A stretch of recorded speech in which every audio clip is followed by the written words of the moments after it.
Alright, ladies and gentlemen, welcome back to the channel, guys. Today we have a Rocket video for you.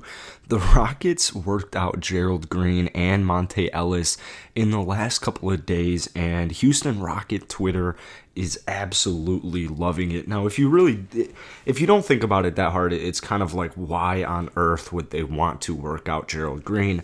Why would they want to work out Monte Ellis? Doesn't make too much sense. They already have their 20-man training camp roster set. They have a huge decision to make here relatively soon before the season starts of Anthony Lamb or Armani Brooks. Hopefully they pick Armani Brooks, but basically what I'm getting at is this team is absolutely loaded in depth at the current moment. So a lot of people saw this and they had some questions. Gerald Green is 35 years old. In the last season he played with the Houston Rockets, he averaged over 10 points per game, shot 36% from three, 21 or so minutes. He hasn't played in a while. Same thing goes with Monte Ellis. The reason that they did, in my eyes, the reason they came in and worked these guys out is just in case. Last season the Rockets had, 30 different starting lineups? I don't think that's ever been done in the history of the NBA. The Rockets had every single player that you could ever possibly think of just randomly coming through their team last season. So let's say they hit the injury bug this year, they hit the COVID bug this year.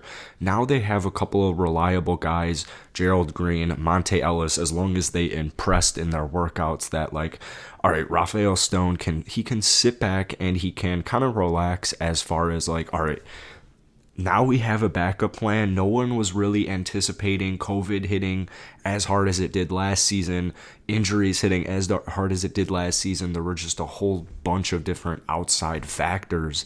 And so, gotta learn from that. And I really like it. Gerald Green, I would love to see come back to the Houston Rockets on like a 10-day contract or whatever contract they were to bring him back on.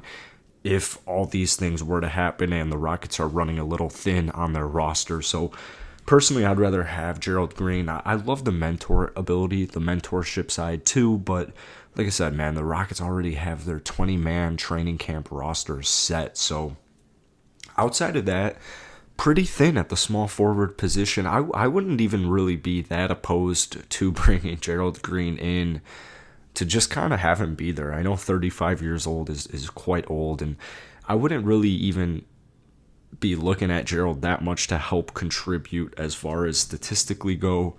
More of that mentorship, that leadership, that veteran player, that veteran presence to have in your locker room. And considering, I mean, he's a Houston native. The whole city of Houston loves him. All the fans love him. All the players love him. He's a well-respected player all around the NBA. I think a reunion could make sense. It's just the clock's ticking. A lot of people wanted to see Gerald Green come back last season, and honestly, that would have made a lot more sense too. They were scrambling around. They didn't know who to sign. I mean, if you go back and look at so many of the Rockets games last season, there were so many players that it's just like, you kind of forget. Like, I even forget all the time that Victor Oladipo was on the Rockets last season. Guys like Justin Patton, was really high on Justin Patton for a while, Kenny Wooten. There's just been a whole bunch of people. So let me know your thoughts on re-signing Gerald Green, but I did just want to kind of give my opinions because I think just to have those alternative options, just a backup plan, it's a really, really smart move on Rafael Stone's part.